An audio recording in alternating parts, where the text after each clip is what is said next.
আওয়ামী লীগকে দল হিসেবে স্থায়ীভাবে নিষিদ্ধ করা, জুলাই সনদ প্রকাশ এবং সুচিকিৎসার দাবিতে বৃহস্পতিবার রাত থেকে শাহবাগ অবরোধ করেন জুলাই আন্দোলনে আহতরা। রোববার রাতে অবরোধ তুলে নিয়ে জাতীয় জাদুঘরের সামনে অবস্থান নেন তারা। সোমবার দুপুর পর্যন্ত চলে অবস্থান কর্মসূচি। কর্মসূচি চলাকালে জুলাই আন্দোলনে আহতরা জানান, কেবল আওয়ামী লীগের কার্যক্রমকে নিষিদ্ধ করলেই হবে না, দলটিকে স্থায়ীভাবে নিষিদ্ধ করতে হবে। এ সময় আহতদের সুচিকিৎসারও দাবি জানান তারা। তো আমরা চাচ্ছি যে আইনি প্রক্রিয়ার মাধ্যমে তাদের যে নিবন্ধন, তাদের নিবন্ধনকে বাতিল করা, যাতে পরবর্তীতে আওয়ামী লীগ নামের কোনো দল এদেশে রাজনীতি করার সুযোগ না পায়। আমাদের প্রথম দাবি হয়েছে জুলাই সনদ প্রদান করা, দ্বিতীয়ত আওয়ামী লীগকে পূর্ণাঙ্গভাবে নিষিদ্ধ করা, যদি কিন্তু নয়।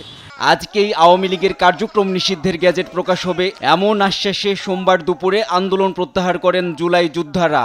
আমরা বিশ্বস্ত সূত্রে জেনেছি যে আজকের মধ্যেই প্রজ্ঞাপন জারি হবে আওয়ামী লীগ নিষিদ্ধের যে বিষয়টা, এবং আমাদেরকে সচিবালয় থেকেই এখন জানানো হয়েছে, এবং আমরা কয়েকজনের নেতাকর্মীদের সাথেও কথা বলেছি যারা জুলাই গণ অভ্যুত্থানের সাথে যুক্ত ছিল। তারা যে বিষয়টা জানিয়েছে যে জুলাই ঘোষণাপত্রের কাজ আজকে থেকে শুরু হয়েছে, সেটা সচিবালয় থেকেই শুরু হয়েছে আজকে থেকে, এবং আগামী 30 কার্য দিবসের মধ্যেই সেটা ঘোষণা করা হবে এই জুলাই ঘোষণাপত্র। 30 কর্মদিবসের মধ্যে জুলাই ঘোষণাপত্র প্রকাশ করা না হলে কঠোর আন্দোলনের হুঁশিয়ারি দিয়েছেন আন্দোলনকারীরা। গতকাল থেকে আমি আসার জন্য।